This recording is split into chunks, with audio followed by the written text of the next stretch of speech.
part 2 third-rate content. Today we're back in the Shropshire countryside. We're very close to where we were a few weeks ago at the Bergs in Baston Hill. We're at the other side of the Bergs Hill Fort, and we're going to have a bit of a walk and an investigate of Bomere Pool, the legendary lake that has ties to Wild Edric and some other folklore. So it's all going to be about history, mystery, folklore and legend today as we take our walk around the countryside and Bomere Pool, if we can find it. So buckle up and I'll see you out here. Just come over that gate on an actual public footpath that runs down here, and I do believe we're on the other side of the Bergs Hill Fort here. Although it's not the Bergs Part 2, this is the sort of side that we couldn't see because we didn't climb over the fence when we were here several weeks ago. But yeah, it's great to see this other aspect. Yeah, the other aspect as we make our way to a different location. It all ties in together here at Baston Hill, sort of Liff Hill area. And I think we are going to have to cross that railway track at some point soon.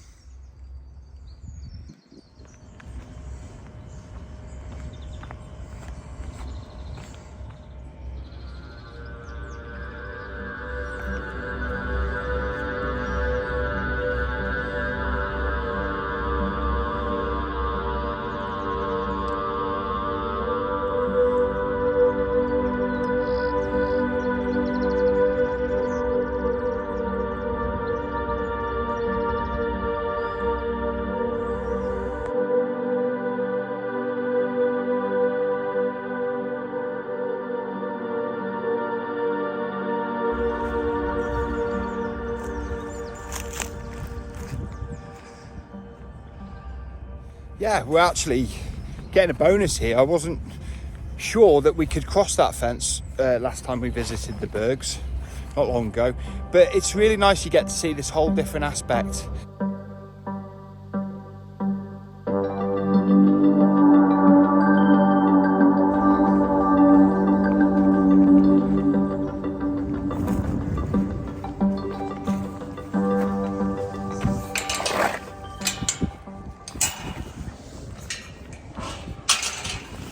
I don't think there is such a thing as too careful when it comes to crossing, railway crossings, especially pedestrian ones.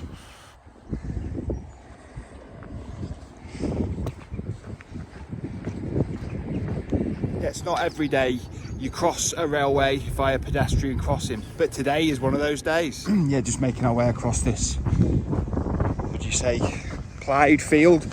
I always get the thinking about a minefield when you're walking across something like this. Not that I often do this, but yeah, you sort of think as I do, Kelly's Heroes or something like that. That's just me. Yeah, different aspect of the quarry than what we saw recently. You've got some real marshy bit here. I think we're still on the footpath. There's a stile over there. But yeah, we're in deep marshland on the fringes of it, should I say. Yeah, it's not the deepest, I don't think. I'm not going to put it to the test by going into the middle of it. But yeah, it's just suddenly popped up in this sort of hollow because I'm surrounded by hills, like on a small valley here. So I guess this is the low-lying quagmire.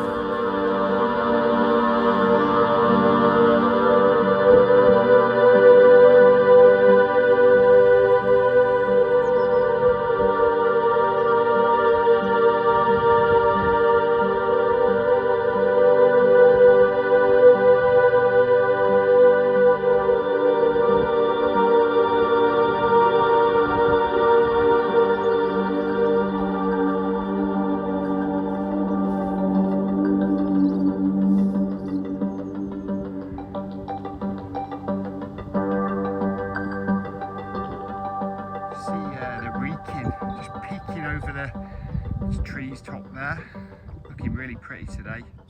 Because of course today is Friday the 26th of April 2024 and the weather is definitely turning a corner now, rest assured. Yeah, apparently the public footpath that we're on now just goes off to the left of the property. Let's see if we can find it.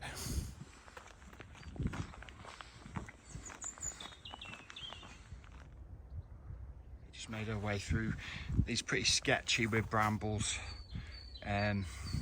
gates. I believe it's just down here now.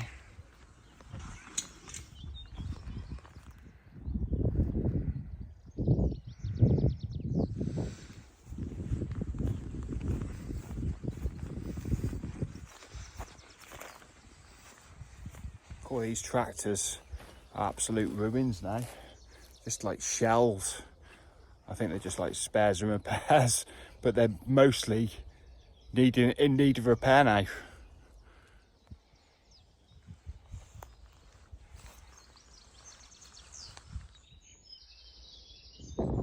think we'll go straight on. I think that takes us down the side of Bomere Pool, hopefully.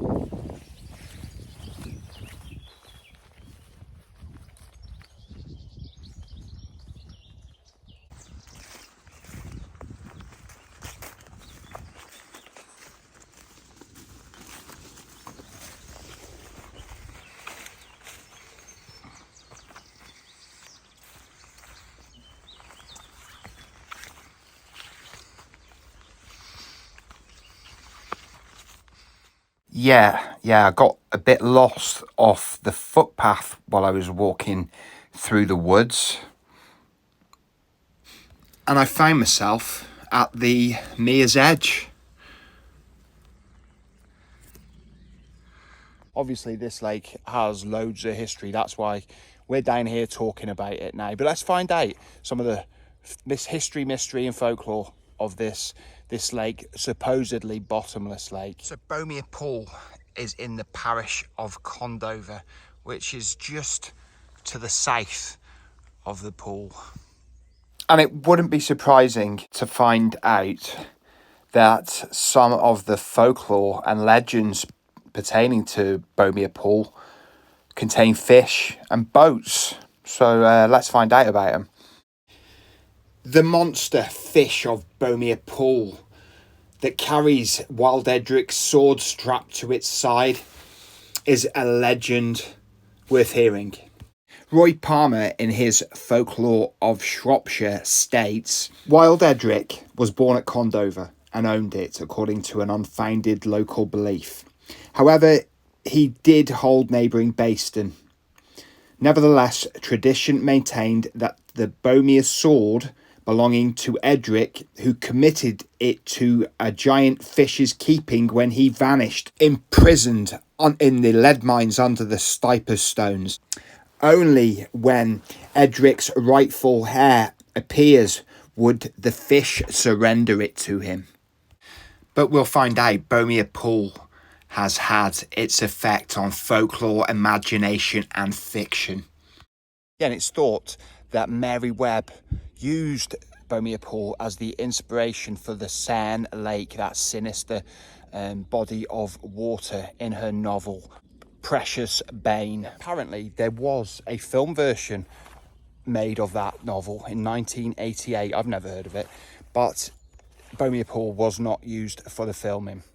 Yeah, Bomere Pool has got tales of drowned and flooded dwellings beneath its surface. Yeah, the folklore states that the dwellings were drowned either because the parishioners who lived here, according to the folklore, did not attend church on Christmas Eve, or it could possibly have been a farmer who cut his corn on a Sunday. Of course, on the Sabbath, Christians should not be working. But the bells are said to still ring out from under the water at certain times. Yeah, obviously the story must pertain to after the Roman Empire turned to Christianity, because and I was just talking about there being no ghosts about Roman soldiers and such, but there is supposed to be in this area a ghost of a Roman legionnaire who tries in vain to turn the parishioners back to Christianity. Obviously, they had left Christianity. I've got a mosquito behind my sunglasses, and that is why they were doing such ungodly acts as farming on a Sunday and not attending church. He tried to turn them back to Christianity but failed, and his ghost is said to haunt this mere right up to the present day. Roman soldier whose love lived in the village that was doomed, that had turned against Christianity, tried in vain to warn the residents of the village to change their ways. It didn't matter. The town was sunk, or the village was sunk, and the love of the legionnaire's life was drowned right here. It is said his ghost still rose around Bomere Pool at times, looking for his lost love. He never found her, but continues to haunt this area right up to the present day. The stories have been told. Thomas Wright, the Shropshire antiquarian, we have talked about him on our Whittington Castle video some months back, and some of our Holy Grail videos, but he had some writings about this pool, Bomere Pool. A monster from the fringes of our realm that takes the appearance of a giant fish when it visits us. It's thought that the fish, the monster that resembles a fish, is from another realm, but he comes into this lake from time to time, and sometimes he is buckled round his significant midriff with a sword. The fish wears a short sword at his side, and he is employed, according to Thomas Wright, in ringing bells around here. Not the bells of the sunken village, though. The bells of the fish are heard more frequently than the bells of the submerged village. Yeah, according to Thomas Wright, it was decided by residents of this locality to catch the giant fish. A giant net was employed to catch the fish, and it did. And as the fisherman pulled the fish in, he drew his sword from his buckle on his side and cut the net and escaped. Later, it was decided to use a steel net. Yeah, a net of iron was next used to catch the fish. And once again, the net got round the fish. The fish apparently used its short sword, and it had no effect on the net of iron. But the fish simply pulled the men towards the water and escaped. And there was no further attempt made to catch the slippery denizen of the deep. So it must have scared the men somewhat. Because there is the story connected to the fish again. This is 3 stories on the fish, that some gentlemen were fishing Bomere Pool some 200-ish years ago, and they caught a giant fish. Fishermen were amazed at the size of the fish, and a discussion broke out with the squire who was fishing with them, whether the fish was bigger around the waist than the squire. So the only way to decide it was to buckle the squire's sword around the waist of the fish, if you can call it a waist. They did that, and the fish immediately escaped into the water. So it's like another connecting myth, along with the wild Edric sword and the giant dweller of the deep here at Bomere Pool. Interesting stories, no doubt. But I must say, I think that last story is the weirdest of the lot, and I can't even really see what it symbolises or as an allegory for. If anybody knows, just tell us in the comments. Thomas Wright also wrote that he had heard that an attempt was made to drain Bomere Pool in the past. Channels were dug to drain the water out, but every day when the work people came back to see how much the lake had drained in the evening, it had filled right back up, and it was a complete waste of time. And we have never found out how deep Bomere Pool is. It's one of those things we'll probably never know.